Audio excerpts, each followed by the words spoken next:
If all the bad teams were good, power rankings. Welcome to That's Good Sports. It's the reverse power rankings episode. I'm Brandon.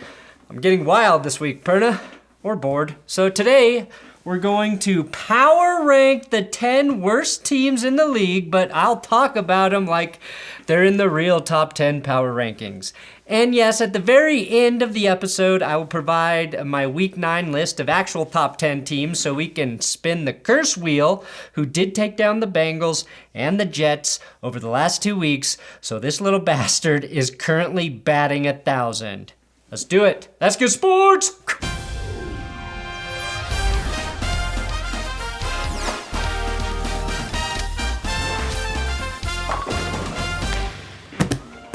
Hey, the only way to prevent your team from getting cursed is to subscribe to this YouTube channel. Today's episode is sponsored by Underdog Fantasy. If you want to test your skills against me in weekly fantasy leagues, download the Underdog app or go to underdogfantasy.com and use my code THATSGOOD. There's a link below for this week's contest. I'll have details in the description about entry fee and how many people will be in that league. But as soon as the league is full, the draft starts. They're like 6 rounds. It's pretty simple. You get a stacked team and you just have to score the most points to win that week. And there's tons of contests with much bigger prizes. And if you want to use your brain for pick'em games and live in one of the qualifying states, you can win up to 20 times your money.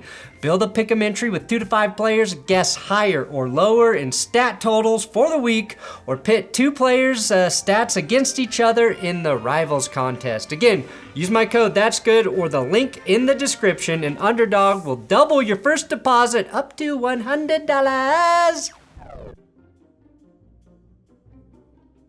Number 10 in the Bizarro Power Rankings, the Rams. Oh, how the mighty have fallen and then risen into this week's power rankings. I think most football fans would have called me crazy if I had the Rams at 10 on a normal power rankings list.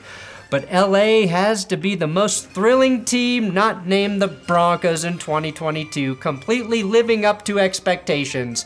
Matthew Stafford, after winning the Super Bowl, only to make being a Lions fan even more hellacious, is finally back on course and vying for an all-time elite season. 7 touchdowns, so exactly 1 per week, and he's doing it with the best receiver in the game. His yards per attempt are down from 8.1 to 6.8. Nice. More picks than touchdowns, 8 to 7, and it's all even more bizarre since he's completing a disgusting career-high 70.5% of his passes. Fuck them picks. More like, fuck this season. Am I right, Les Snead? The way the Rams have not used Allen Robinson in the passing game is brilliant. Brilliant, Sean McVay. Getting a guy who played his best football with Blake Bortles and a combo of Mitch Trubisky and Nick Foles to underperform with last year's second leading passer in Matt Stafford is tough to do, but you're killing it. As long as your offensive line keeps Stafford on his back where he belongs, you should finish just above the Cardinals with the chance to dethrone them for the bottom of the NFC West. Stafford's 24 sacks this season is tied for 4th most with Matt Ryan, and Matty Ice didn't even play last week, so you got a little bit of work to do, LA. Number 9, I got the Bears. I love what you're doing, Chicago. Just as soon as Justin Fields starts to play his best football, you take away his defense. You make it worse and you add Chase Claypool. If the goal was to find the biggest target in the trade market, you did it. And his ability to drop important passes should have Fields possibly vying to get you in a spot to bring in his replacement. The Roquan Smith trade was actually genius because your defense ranks dead last in rushing touchdowns allowed, while also giving up 5 yards per carry and a second worst 1,248 rushing yards on the season.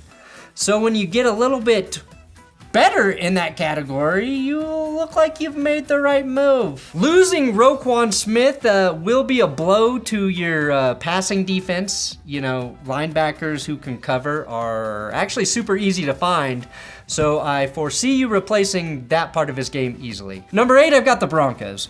Just like every Broncos fan imagined, you're top 10. You're in the top 10 with Russell Wilson. Through 8 games, Dangerous has an electric 6 passing touchdowns, tied with other elite QBs like Ryan Tannehill and Dan Jones.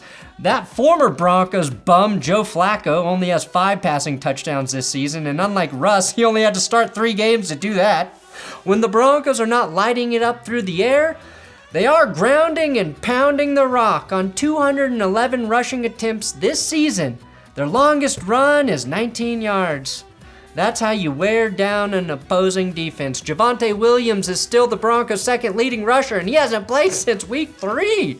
The Raiders' Zamir White, who has just 5 rushing attempts all season, has more 20-yard rushes than the Broncos' entire team combined. And he has 1.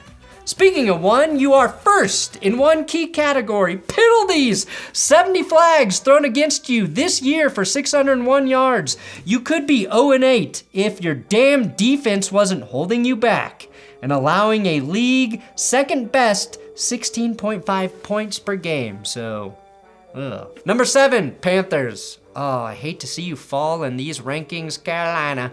But PJ Walker is simply, he's playing too well to keep you at the number 1 spot. Don't like that.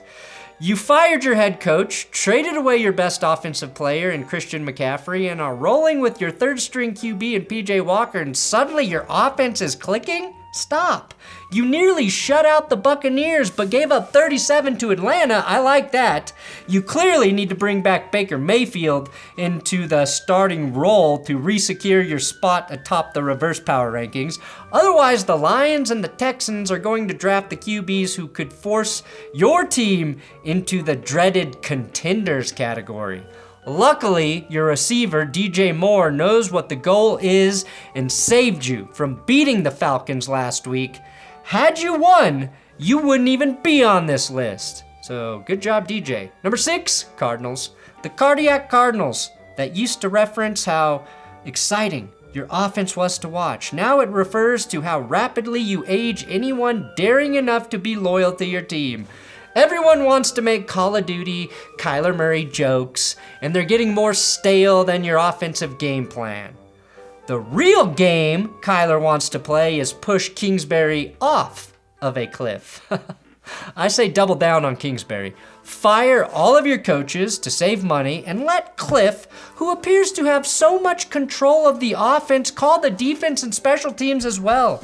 He's a guy who needs more responsibility on game day. If you want to leapfrog the Chargers and the Lions to have officially the worst scoring defense in the league, get Vance Joseph out of there. He's holding you back, and increase the size of your cliff. And then enjoy the juiciest of berries. Number 5, Jaguars. Luckily, you were smart enough to not listen to me and keep Gardner Minshew and stockpile a ton of draft picks instead of taking Trevor Lawrence. He's clearly the guy, although he's kind of producing a little too much for my liking. Unfortunately, your young defense is playing too well, keeping your games fairly close. 12th in points allowed this season, right there with other juggernauts like the Giants and Jets. You're actually doing the near impossible. You're middle of the road in almost all statistical categories, but somehow have managed one of the worst records in the NFL. In that area, you are overperforming. Your 1,153 rushing yards on the season is 6th best.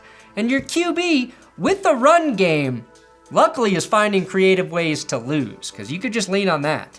I understand getting wrecked by the Broncos defense, but that week 5, 13-6 loss to the Texans, now that's some elite shit. That is your magnum opus, Jacksonville. Hard to not lose to an opposing quarterback, though, who throws for 0 touchdowns and 140 yards. Number 4, Raiders. You're slipping, Las Vegas. Week 3, I had you penciled in as the worst team in the league with 3 straight losses to the Chargers, Cardinals, and Titans. Then you had to win 2 of 3, including a game where you should have beat Kansas City. I do commend your head coach, though, for riding the ship quickly after a bye week and getting shut out by the Saints defense.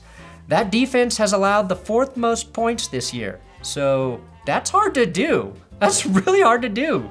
I think they were 2nd worst before they played you. Getting shut out by a defense playing that atrociously is harder than winning the Super Bowl. No more talk of firing McDaniels, Mark Davis. Ink this man for the long haul. And then bring back Jamarcus Russell to be your QB coach for Derek Carr. You should have traded away Josh Jacobs before the trade deadline, as he is the only player stopping you from being top 2 on this list. What a dick that guy is with his 676 rushing yards, which is 5th best, and 6 rushing TDs, 4th best. He is killing you guys. Number 3, Steelers.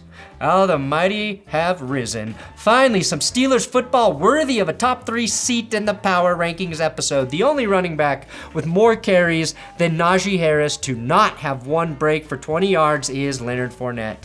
Najee's rushing first down percentage is by far the worst for any back with at least 100 carries at a demoralizing 13.9%. And when I say demoralizing, I mean demoralizing to opposing defenses. Tricking defenses into falling asleep when you run the ball is step 1. Having your rookie QB throw a lot of picks, well, that's step 2.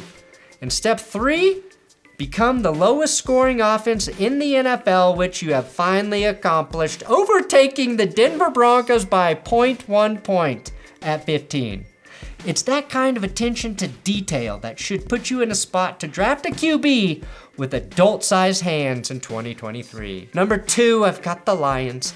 Yes, you smartly got rid of TJ Hawkinson, and you gave him to a division rival. Your head coach used to be a tight end, so he knows how little they mean to the success of a football team. Imagine how many Super Bowls the Chiefs would have won if they simply would have traded Travis Kelce to the Broncos. Hawkinson was only the 4th leading receiver in yards at his position this season, so really he was holding back your defense. And right now, you boast the best defense on this list. 225 points allowed this season, so nobody in the league is making it easier for opposing teams to score. Your 32.1 points per game given up is 5 points worse than the Chargers. And you can thank your secondary for also being number 1 at 8.1 yards allowed per throw, which means teams don't even have to throw that often to torch you. Again, efficiency. Hot damn, Houston. You're number 1 in the power rankings. Congrats, you have masterfully maneuvered the Deshaun Watson situation, fired your cult leader and jack-off Easter Bunny, and smartly did not trade your best weapon in receiver Brandon Cooks. The future with the number 1 overall draft pick is bright for you. You have 2 first-rounders, so if you land the number 1 spot, you can control the entire first round of the draft or take your QB of the future. The choice is yours. The only team with fewer yards produced on offense this season, Houston, is the Titans, and look where that got them. First place in the AFC South. Be mediocre in everything you do, and good things will follow. Just ask Pat Shurmur. And Davis Mills, the way you are currently playing, you will be directly responsible for getting 2 black head coaches fired in back-to-back years. Meaning, you will have done less for equality in the NFL than Dan Snyder. Your neck may be long enough to survive 2 trips to the guillotine, but your 8-6 touchdown to pick ratio has you destined to back up Bryce Young or CJ Stroud for a very long time. And that is Hall of Fame job security. Okay, we shall bring out the curse wheel. And here are my real power rankings based on, winning teams. Number 1, Bills. Number 2, Eagles. Number 3, Chiefs. Number 4, Cowboys. Number 5, Vikings. Number 6, yes, Seahawks. Number 7, Dolphins. Number 8, Ravens. Number 9, 49ers. Number 10, shared between the Giants and Titans. Tennessee, you share a spot at 10 until you can win decisively against a good team. All right, it goes this way. Time to spin the wheel. Oh, who's gonna get the stupid curse this week? Who's gonna get the stupid curse this week? Uh-oh. Number 3 is the Chiefs again. Oh, it stays on the Chiefs. Confirmed, it's the Chiefs. Dang, this guy hates the Chiefs. Thanks for watching. That's Good Sports Power Rankings episode. Thank you, everybody, for putting up with my bullshit. I know it's a lot to deal with, and I respect the hell out of all of you.